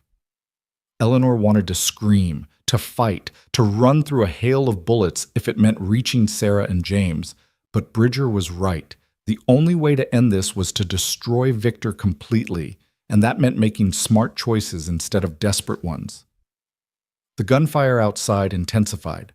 Through the window, she could see Hank being dragged into the alley by Bridger's deputy, the old cowboy's leg bleeding, but his eyes still fierce and alert.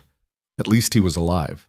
The attackers were getting bolder, moving from building to building, surrounding the marshal's office with practiced efficiency. These weren't just hired guns, this was a coordinated assault by men who knew what they were doing. "How long until Daniel gets here?" Thomas asked, his voice remarkably steady for a terrified 12-year-old. "Depends on how fast he rides and whether he runs into trouble on the way," Bridger said. "Could be 20 minutes, could be an hour." "We don't have an hour," Eleanor said, watching the approaching men. "They'll breach this building in 10 minutes, maybe less." "Then we make those 10 minutes count." Bridger handed her a pistol. "You know how to use this?" "My father taught me." "Good. You watch the back door. Anything comes through that's not wearing a badge, you shoot it. Tom, you stay low and reload for whoever needs it. Can you do that?" Thomas nodded, his young face set with determination that broke Eleanor's heart. The first assault came 3 minutes later. 2 men rushed the front door while another smashed through a side window. Bridger shot the first one before he'd fully entered. His deputy got the second. The one through the window made it inside, glass crunching under his boots, before Eleanor's shot took him in the shoulder and spun him around into the deputy's follow-up. The gun smoke was thick, acrid, burning Eleanor's lungs. Her hands shook, but her aim held. Thomas moved between them, gathering spent shells and pressing fresh ammunition into their hands with fingers that trembled but never fumbled. "They're regrouping," Bridger said, peering through the shattered window. "Next wave will be bigger." Eleanor's mind raced through impossible calculations. They were outnumbered, low on ammunition, trapped in a building with limited cover. Even if Daniel arrived, he'd be riding into a crossfire. Even if they somehow survived the next assault, the ranch might already be lost. Unless she changed the equation. "I'm going out there," Eleanor said suddenly. "Like hell you are. Listen to me. They want me, not you. Victor sent all these men to take me alive. If I surrender, he'll kill you the moment he has you. Maybe. Or maybe he'll keep me alive long enough to gloat. Victor's weakness is his pride. He needs to win, needs to see me broken, needs everyone to know he crushed the woman who defied him." Eleanor's voice grew stronger as the plan crystallized.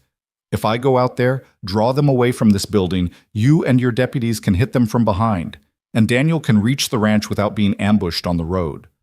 That's suicide. That's strategy." Eleanor checked the pistol's load. "And it's the only play we have left."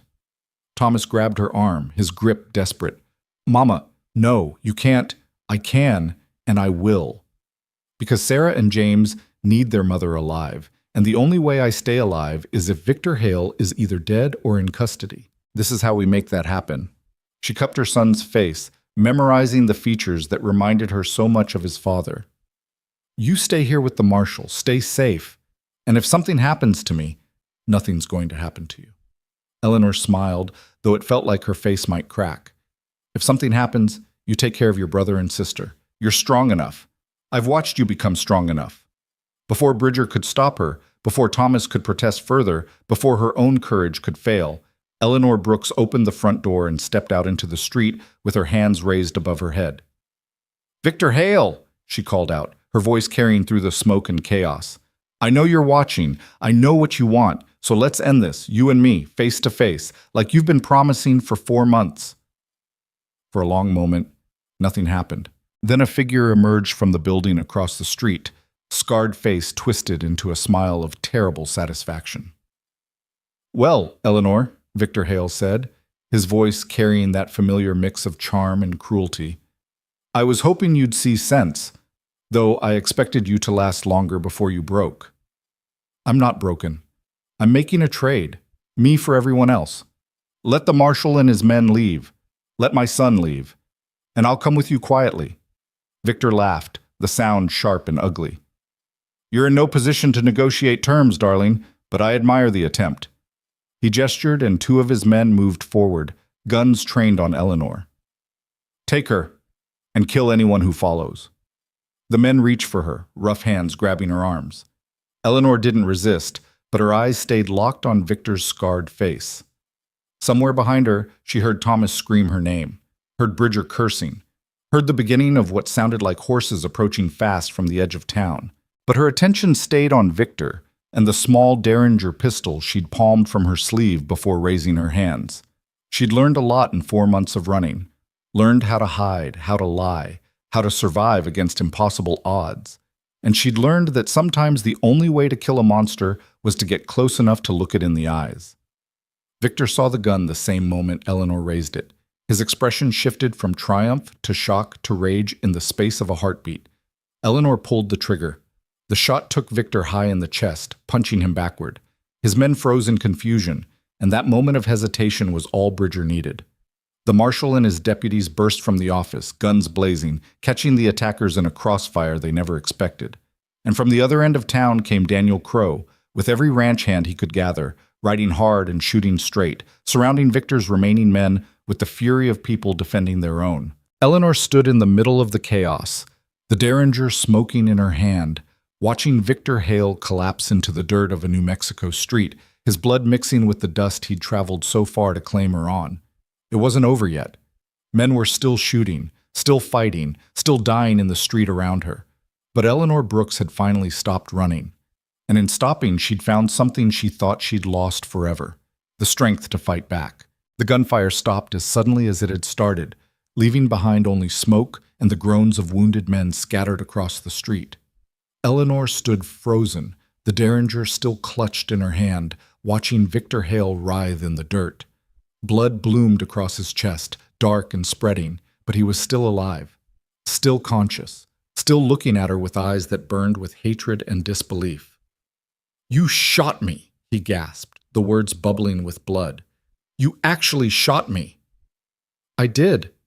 Eleanor's voice was steady despite the trembling in her limbs. "And I'd do it again." Daniel reached her first, swinging down from his horse before it had fully stopped. His hands gripped her shoulders, his eyes scanning her frantically for injuries. "Eleanor, are you hurt? Did they—" "I'm fine." She looked past him to where Bridger and his deputies were rounding up the surviving attackers. "The children, the ranch, safe. Miguel sent one of the boys to warn me when riders approached the property. They barricaded themselves in the root cellar with Sarah and James. No one got through." Daniel's grip tightened. "But you, what were you thinking walking out there like that? You could have been killed." "I was thinking that hiding wasn't working anymore, that running wasn't working, that the only way to end this was to face it head on." Eleanor finally looked at him, seeing the fear and fury warring in his expression. "I was thinking that sometimes you have to risk everything to protect what matters most."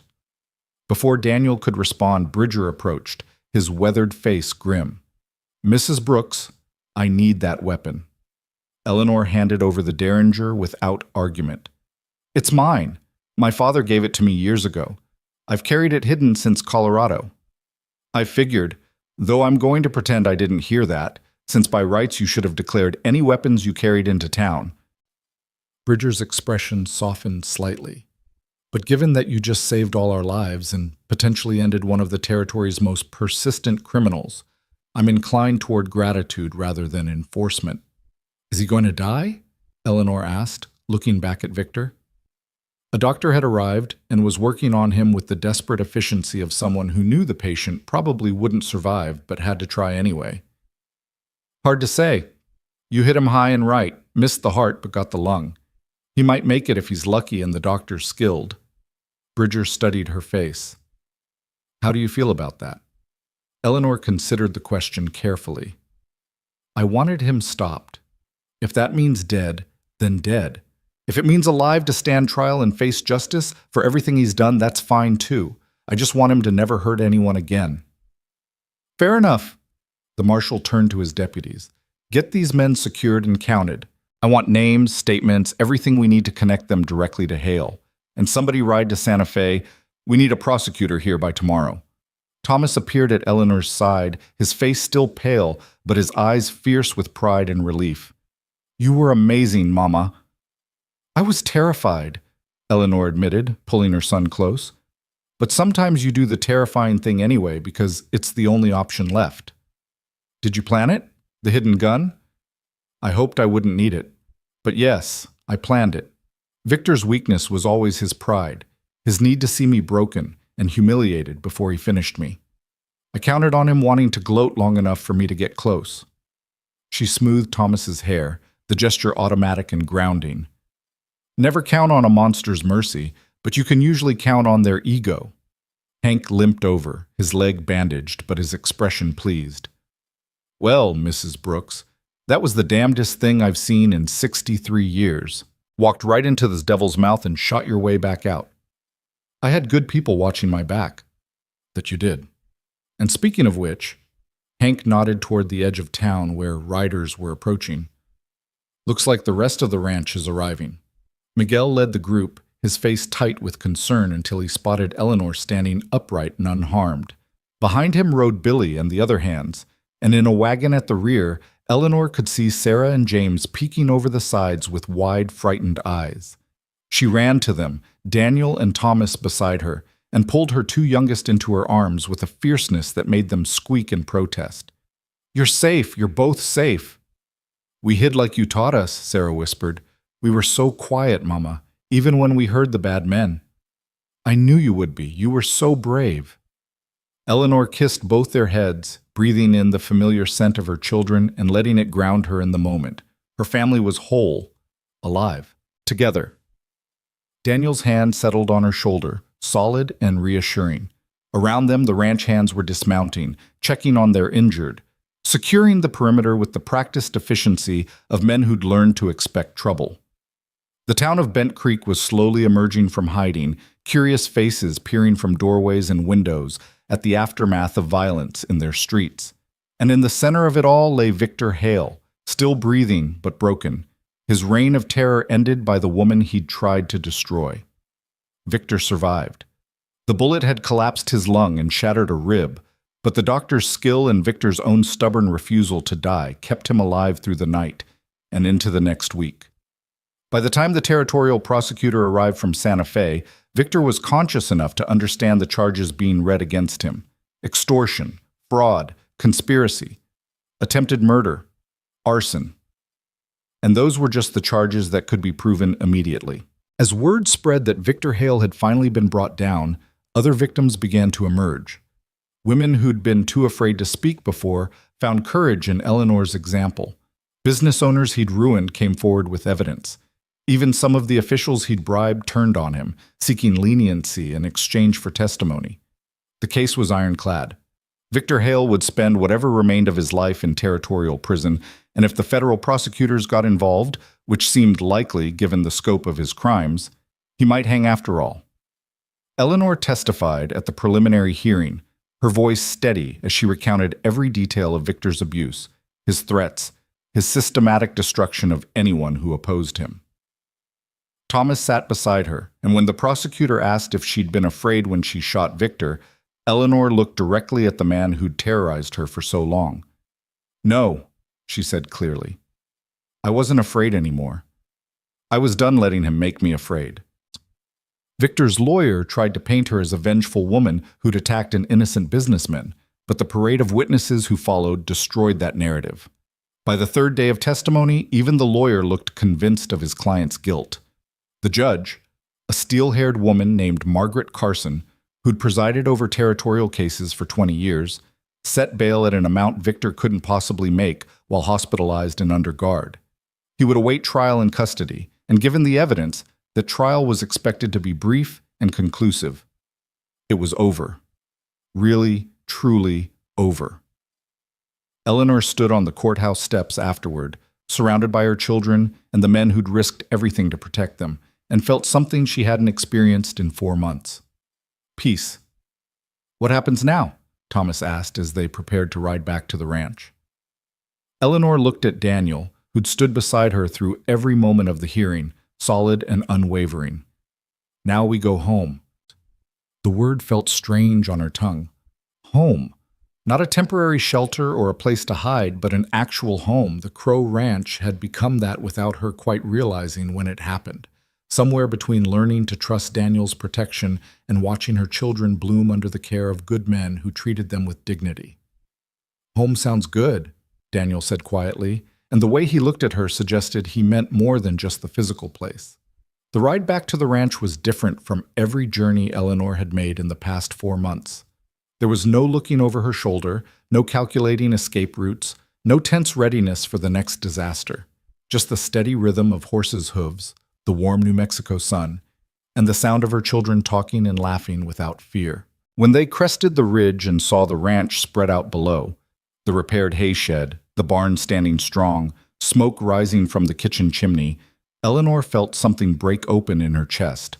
Not painfully, but like a dam releasing pressure she'd held too long. She was crying before she realized it, tears streaming down her face in a way she'd forbidden herself since Colorado. Thomas reached over from his horse to squeeze her hand. Sarah and James, riding in the wagon with Miguel, called out questions about why Mama was sad. "Not sad, babies," Eleanor managed. "Happy. These are happy tears." And they were. Relief and gratitude and exhaustion and hope all mixed together, pouring out in salt water and shaking shoulders while Daniel rode close enough that their knees brushed. His presence a silent reminder that she didn't have to carry anything alone anymore. That evening, after the children were fed and settled and the ranch had returned to its normal rhythms, Eleanor found Daniel in the barn. He was checking on the mare who'd been limping, his movements gentle and practiced. "She's going to be fine," he said without looking up. "Just a stone bruise, few days of rest, and she'll be back to normal." "Daniel?" Eleanor waited until he turned to face her. "I need to tell you something." "All right." "When I came here, I was planning to stay just long enough to save some money and move on. I never intended to put down roots, never intended to involve you or your men in my problems, never intended—" She stopped, gathering courage. "Never intended to start caring about someone again." Daniel's expression didn't change, but something shifted in his eyes. "And now? Now I realize I've been given something I didn't think I'd ever have. A second chance. Not just at survival, but at living. At building something real." Eleanor stepped closer, her heart hammering. "You gave me that. You and your kindness and your stubborn refusal to let me keep running. You stood between me and a monster, and you never asked for anything in return. I didn't do it for reward, Eleanor. I know. You did it because it was right, because you're a good man who couldn't stand by and watch someone suffer." She reached for his hand, calloused and strong. "But I want you to know, I see you. Not just the rancher who gave me a job, not just the protector who kept my children safe. I see the man who's been grieving his wife and daughter for 2 years, the man who's been half alive, going through motions, surviving but not living." Daniel's fingers tightened around hers. "Eleanor, I'm not Sarah. I'll never be her, and I'm not trying to replace what you lost. But I think, she took a shaky breath, I think maybe we could both stop just surviving. Maybe we could figure out how to live again, together. For a long moment, Daniel didn't speak. Then he raised his free hand to cup her face, his thumb brushing away a tear she hadn't realized had fallen. I loved my wife, he said quietly. Loved her with everything I had. When she died, I thought that part of me died too. Thought I'd spend the rest of my life working this ranch and waiting to join her. His eyes searched Eleanor's face. Then you showed up with your secrets and your children and your fierce determination to protect them at any cost. And slowly, so slowly I didn't even notice it happening, you reminded me what it felt like to care about tomorrow instead of just enduring it. Is that a yes? Eleanor whispered. That's a yes. To living instead of surviving. To building something together. To seeing where this goes without running from it. Daniel smiled, and it transformed his face from severe to almost boyish. To home. Eleanor stretched up and kissed him, soft and tentative, testing this new territory between them. Daniel responded with careful tenderness, his hands gentle on her waist, his lips warm against hers. When they finally pulled apart, both slightly breathless, Eleanor laughed. The children are going to have opinions about this. Thomas already asked me last week if I had intentions toward his mother. He did not. He did. Very seriously. Said he approved as long as I promised to treat you with respect and never make you cry. Daniel's expression grew fond. That boy's going to be something special when he grows up. They all will. They already are. And they're going to need a good man in their lives. Someone to teach Thomas how to run a ranch properly. Someone to show James how to be gentle and strong at the same time. Someone to make Sarah feel safe enough to laugh again. I can do that. Want to do that. Daniel pulled her close again, resting his chin on top of her head. Fair warning, though. I'm not perfect. I'm moody sometimes. I work too hard. I'm not always good with words. I've been running from a monster for 4 months. I've got 3 children to raise and trauma to heal from. I'm stubborn and independent, and I'll probably argue with you about everything. Eleanor smiled against his chest. Sounds like we're well matched. Sounds like it. They stood together in the quiet barn, holding each other while the ranch settled into evening around them. Through the open door, Eleanor could see lights coming on in the cabin where her children were probably getting ready for bed. Could see Hank and Miguel sharing coffee on the bunkhouse steps. Could see the land spreading out under a darkening sky, solid and permanent in theirs. This was what she'd been running toward without knowing it. Not just safety, but belonging. Not just survival, but purpose. Not just shelter, but home. The next weeks passed in a blur of normalcy that felt almost surreal after months of constant crisis. Eleanor cooked and cleaned and cared for the house.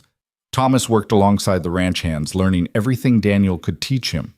Sarah started attending the small school in Bent Creek, riding in with one of the hands each morning and coming home full of stories. James discovered a talent for gentling horses and spent hours in the corral with Daniel, his small hands learning patience and care. And slowly, carefully, Eleanor and Daniel built something between them. Not rushed or desperate, but steady.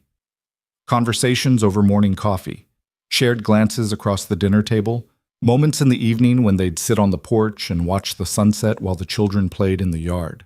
The town of Bent Creek gradually accepted Eleanor as one of their own. The women who'd initially been suspicious warmed when they realized she wasn't trying to cause scandal or steal husbands. The men respected her for standing up to Victor Hale when most would have crumbled, and the children simply accepted her kids as playmates without caring about the complicated history that had brought them here. Marshal Bridger visited regularly, updating them on Victor's case. The trial was set for September, and the prosecutor was confident in a conviction. Several of Victor's associates had already pleaded guilty in exchange for testimony against him. The financial records showed fraud on a massive scale. Even Victor's expensive lawyers couldn't spin the evidence into anything resembling innocence. He's going to prison for the rest of his life, Bridger told Eleanor one afternoon. Probably federal prison, given the scope of his crimes. He'll never walk free again. Good, Eleanor said simply. How do you feel about that? Eleanor considered the question. A few months ago, she'd have said she wanted Victor dead, wanted him to suffer the way he'd made others suffer. But now, with distance and safety and the beginnings of healing, she felt something different. "I feel relieved," she said finally, not vindictive or triumphant, just relieved that he can't hurt anyone else, that other women won't go through what I did, that my children can grow up without fear. She looked at the marshal. "Is that strange?" "No, ma'am. That's healthy.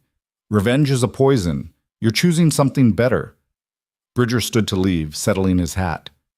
"For what it's worth, you did a brave thing. Not just shooting him, but everything that came before. Running to protect your children.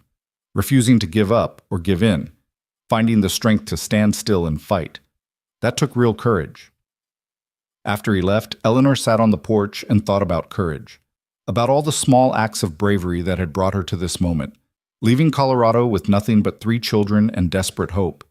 Taking a job from a stranger. Choosing to trust Daniel.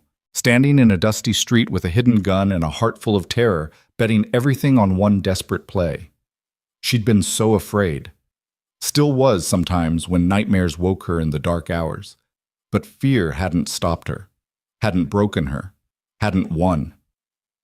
That evening, Daniel found her lost in thought and sat beside her without speaking. Just his presence, solid and comforting, reminding her she wasn't alone anymore. "I've been thinking," he said eventually, "about the future." "Oh?" "Thomas is going to need more than ranch work. He's smart, Eleanor. Should probably go to school, maybe even university eventually." Eleanor's throat tightened. "That costs money we don't have." "We could have it, if we make this official." Daniel turned to face her. "Marry me, Eleanor. Not because you owe me or because the children need a father, though they do, and I'd be honored to fill that role. Marry me because I love you. Because somewhere between hiring a cook and nearly dying to protect her, I fell completely in love with you." Eleanor stared at him, her heart racing. "Daniel, I know it's fast. I know you're still healing. I know there are 1,000 reasons to wait or say no. But I also know that life's too short to waste time being cautious when you found something worth fighting for. And you're worth fighting for, Eleanor Brooks." "I can't give you more children," Eleanor said, the words rushing out. "The doctor said after James, there were complications. I don't need more children. I need you. And the 3 you already have, they're more than enough. They're perfect." Daniel took her hands. "Say yes. Not because it's practical or safe or makes sense. Say yes because you want to. Because this, us, feels right." Eleanor looked at this man who'd defended her when he had no reason to, who'd stood between her and destruction, who'd opened his home and his heart to her broken family. Thought about the life they could build together, the healing they could find, the love that had grown from crisis and courage into something real and lasting. "Yes," she whispered. "Yes, I'll marry you." Daniel's smile was brilliant, transforming his usually serious face into something joyful and young. He kissed her there on the porch as the sun set over the New Mexico territory, and Eleanor felt the last pieces of her shattered life click into place. They were married in early August, in a simple ceremony at the church in Bent Creek. Eleanor wore a dress she'd sewn herself from fabric Daniel had bought her as an early wedding gift. Thomas stood proud as her witness, James and Sarah scattering wildflowers they'd gathered from the meadow. The ranch hands attended in their Sunday best, Hank wiping away tears he pretended were from dust. Marshal Bridger gave her away, and when the preacher asked who gave this woman to be married, the marshal's voice was firm. "She gives herself freely and by choice, as is her right." Because that was the truth of it. Eleanor wasn't being given or traded or saved. She was choosing. Choosing Daniel. Choosing this life. Choosing to stop running and start building. The reception was held at the ranch, tables set up in the yard, food prepared by every woman in town who'd decided Eleanor was worth celebrating. There was music and dancing and laughter, and when Daniel swept Eleanor into his arms for the first waltz, she looked around at the gathered crowd, friends, neighbors, family, and realized this was what victory looked like. Not the moment she'd shot Victor Hale, though that had been necessary. Not even the trial verdict that came in September, though the guilty pronouncement on all counts was satisfying. The real victory was this: the life she'd built from ashes and terror. The family she'd protected and preserved. The man who'd taught her that strength wasn't just about fighting, but about choosing to trust and love again. Happy? Daniel murmured against her ear as they danced. Terrifyingly happy, Eleanor admitted. Keep waiting for something to go wrong. Nothing's going to go wrong, and if it does, we'll handle it together. He pulled back to look at her. That's what partners do. Partners, Eleanor repeated, testing the word. I like that better than wife or husband. Partners implies equality. That's because we are equals. You saved yourself, Eleanor. I just provided backup. Pretty significant backup. You'd have found a way even without me. You're that strong. Daniel spun her gently, and Eleanor laughed, feeling lighter than she had in years. The seasons turned. Summer faded into fall, painting the New Mexico landscape in golds and russets. Winter came with cold but manageable snows. Spring brought new calves and the first flowers pushing through still frozen ground. And through it all, the Crow Ranch thrived. Thomas grew into his role as future rancher, learning everything Daniel could teach him with the dedication of someone who'd found his calling. James discovered he had a gift with animals and spent hours training horses with a gentleness that made grown men shake their heads in wonder. Sarah bloomed in school, bringing home drawings and stories and a confidence that erased any trace of the frightened girl who'd hidden under kitchen tables. And Eleanor learned how to live without fear, how to sleep through the night without checking windows, how to accept kindness without suspicion, how to believe that good things could last. She and Daniel built a partnership based on mutual respect and genuine affection. They worked the ranch together, made decisions together, raised the children together. Some days were hard. Old trauma didn't disappear just because circumstances improved. But they faced those hard days as a team, supporting each other through nightmares and doubts, and the slow work of healing. A year after they married, Eleanor received word that Victor Hale had died in federal prison. Pneumonia, the letter said, complicated by the lung damage from her bullet and the harsh conditions of incarceration. Eleanor read the notice, folded it carefully, and put it away. She felt nothing. No triumph, no relief, no lingering anger. Victor Hale had been defeated long before he died. The moment she'd stopped running and started fighting back, he'd lost his power over her. You all right? Daniel asked that evening when he found her standing in the meadow behind the house, watching the sunset. I'm fine. Better than fine. Eleanor leaned into his embrace. I was just thinking about how far we've come, how different life is now compared to a year ago. No regrets? Not a single one. She turned to face him. You gave me something I didn't think I'd ever have again. Hope, a future, a family, a home. We gave each other that, Daniel corrected. You taught me how to live again, how to open my heart when I'd convinced myself it was permanently closed, how to be the kind of man my Sarah would have wanted me to be, someone who protected the vulnerable, who stood up for what was right, who loved deeply instead of safely. They stood together as the sun painted the sky in impossible colors, two people who'd been broken by loss and fear but had found their way to wholeness together. Around them, the ranch settled into evening, horses nickering in the corral, chickens roosting, the sound of children's laughter drifting from the house where Thomas was reading to his siblings. This was the life Eleanor had fought for. Not perfect, not without scars, but real and solid, and worth every risk she'd taken. She'd stopped running and found something better than escape. She'd found home. Years later, when people asked Eleanor about her past, she'd tell them the truth without shame. Yes, she'd been terrorized by a cruel man. Yes, she'd committed crimes to protect her children. Yes, she'd shot someone and watched him bleed. But she'd also fought back. She'd found courage when she thought she had none left. She'd trusted good people and been proven right. She'd chosen love over fear and built a life worth living. And if the story was messy and complicated and sometimes violent, well, that was the truth of survival. It wasn't pretty or simple. It was hard and desperate and required more strength than anyone should have to possess. But Eleanor had possessed it. She'd stopped running and stood her ground. She'd faced her monster and won.